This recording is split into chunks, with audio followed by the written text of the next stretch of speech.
Kematian yang membuat orang berduka telah dilalui Tuhan Yesus dengan kebangkitannya. Yesus bangkit, kita juga bangkit. Selamat Paskah Bapak, Ibu, Saudara-saudara dan anak-anak kami yang dikasihi Kristus Yesus. Immanuel. Mari kita berdoa. Damai sejahtera Allah yang melampaui segala akal akan memelihara hati dan pikiranmu dalam Kristus Yesus. Amin.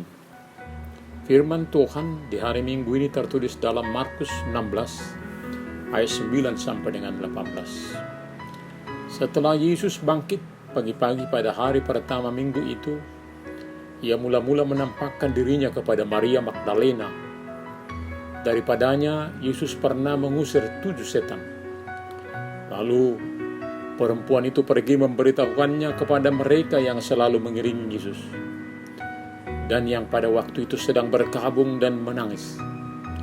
Tetapi ketika mereka mendengar bahwa Yesus hidup dan telah dilihat olehnya, mereka tidak percaya. Sesudah itu ia menampakkan diri dalam rupa yang lain kepada 2 orang dari mereka, ketika keduanya dalam perjalanan keluar kota. Lalu kembalilah mereka dan memberitahukannya kepada teman-teman yang lain. Tetapi kepada mereka pun teman-teman itu tidak percaya. Akhirnya ia menampakkan diri kepada ke-11 orang itu ketika mereka sedang makan, dan ia mencela ketidakpercayaan dan kedegilan hati mereka, oleh karena mereka tidak percaya kepada orang-orang yang telah melihat dia sesudah kebangkitannya. Lalu ia berkata kepada mereka, "Pergilah ke seluruh dunia, beritakanlah Injil kepada segala makhluk. Siapa yang percaya dan dibaptis akan diselamatkan, tetapi siapa yang tidak percaya akan dihukum. Tanda-tanda ini akan menyertai orang-orang yang percaya. Mereka akan mengusir setan-setan demi namaku. Mereka akan berbicara dalam bahasa-bahasa yang baru bagi mereka. Mereka akan memegang ular, dan sekalipun mereka minum racun maut, mereka tidak akan mendapat celaka.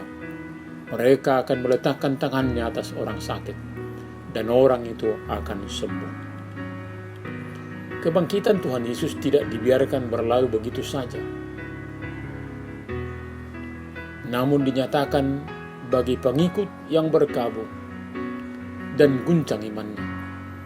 Fakta kebangkitan itu menjadi diskusi panjang bagi umat manusia hingga kini. Namun bagaimanapun diskusi itu berlangsung, kuasa kebangkitan itu menjadi harapan yang pasti bagi masa depan manusia. Ternyata kuasa kematian, penderitaan, bukan lagi menakutkan bagi mereka yang percaya kepada Kristus Yesus. Maria Magdalena menjadi saksi pertama setelah kebangkitan Yesus.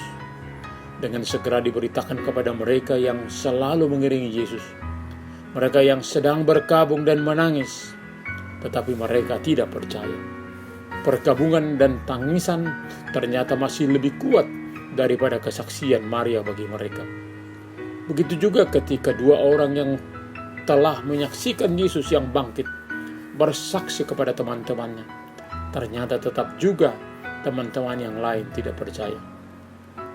Lalu kepada 11 murid Yesus, dia menyatakan diri ketika mereka sedang makan, serta mencela ketidakpercayaan dan kedegilan hati mereka. Lalu tidak percaya kepada yang melihat dan mempersaksikan kebangkitannya. Kedegilan hati perlu dibuka oleh Kristus, oleh firman-Nya, sehingga boleh diperbaiki untuk menerima hal yang belum dimengerti, belum dipahami, yang juga terkadang tidak logis. Jadi dalam kehidupan tidak hanya berpusat bagi diri sendiri, lalu terus mengeraskan hati dan menyombongkan diri. Berhati-hatilah dengan sikap mengeraskan hati. Ini yang sudah mewaris dari generasi ke generasi. Ada banyak perpecahan di keluarga, satu perkumpulan, bahkan di tengah persekutuan gereja karena semua mengeraskan hati. Bertobatlah oleh kuasa kebangkitan Kristus, sehingga mau membuka hati untuk kebaikan bersama. Lalu ia berkata kepada mereka yang sebelumnya tidak percaya karena kedegilan hatinya, "Pergilah ke seluruh dunia, beritakanlah Injil kepada segala makhluk. Siapa yang percaya dan dibaptis akan diselamatkan, tetapi siapa yang tidak percaya akan dihukum."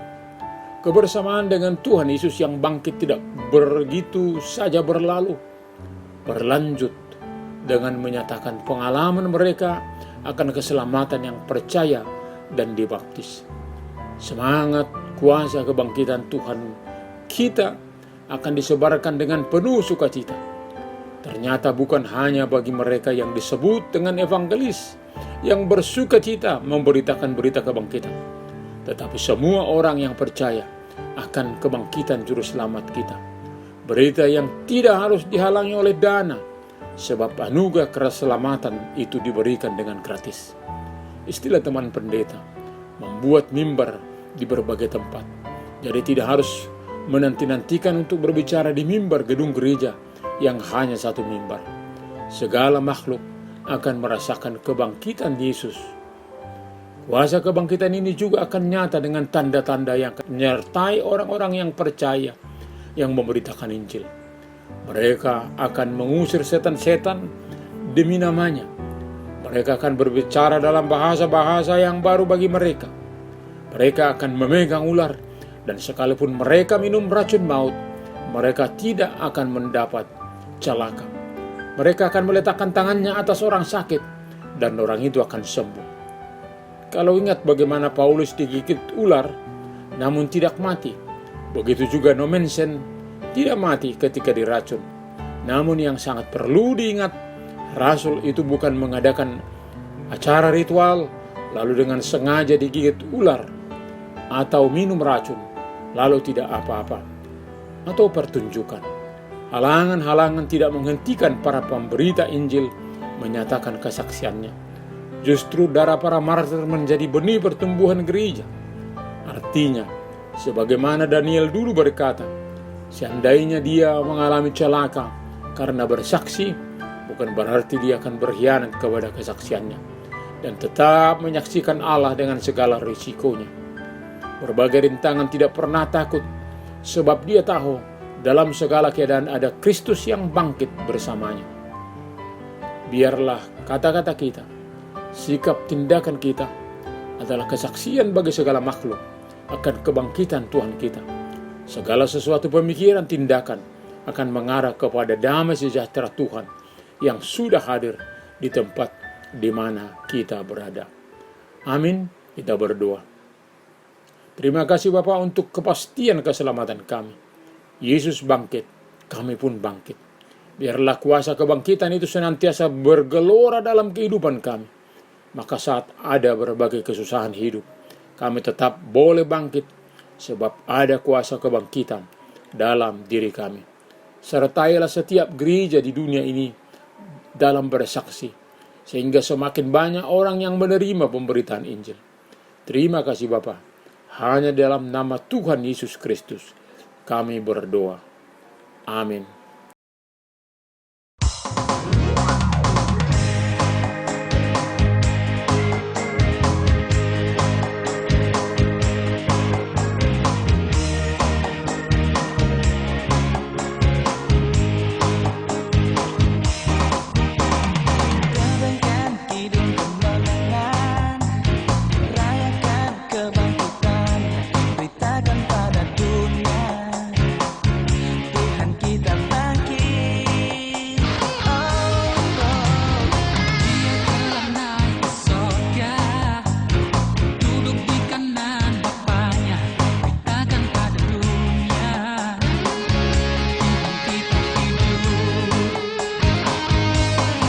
Bersorak dan bersukacita, Dia tebus dosa kita. Nyanyikan lagu kemenangan, sambutlah keselamatan.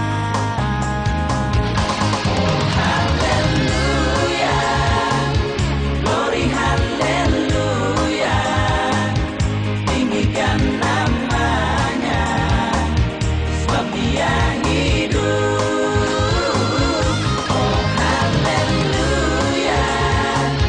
Glory,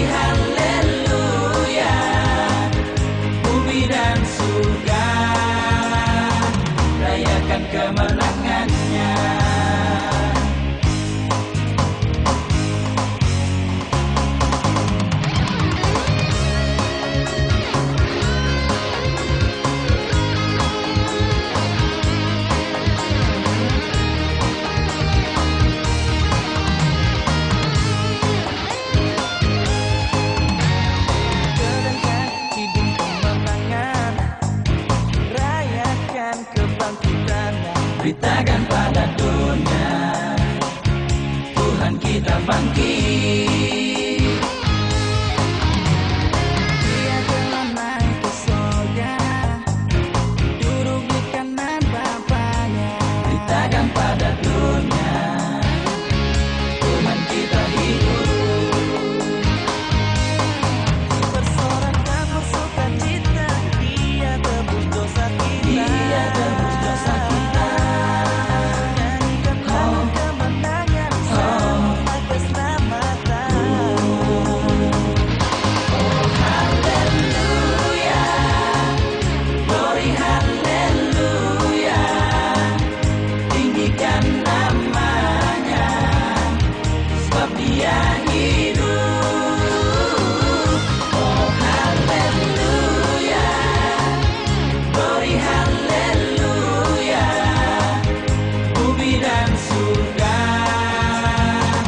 rayakan kemenangannya. Bersorak dan bersukacita, Dia tebus dosa kita.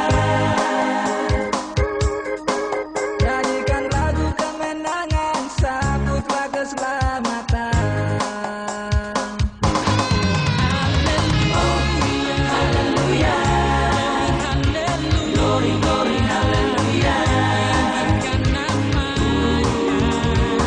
Sebab Dia hidup. Oh, haleluya, glory, glory, haleluya.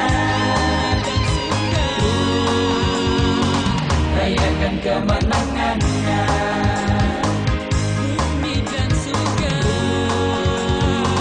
Rayakan kemenangannya.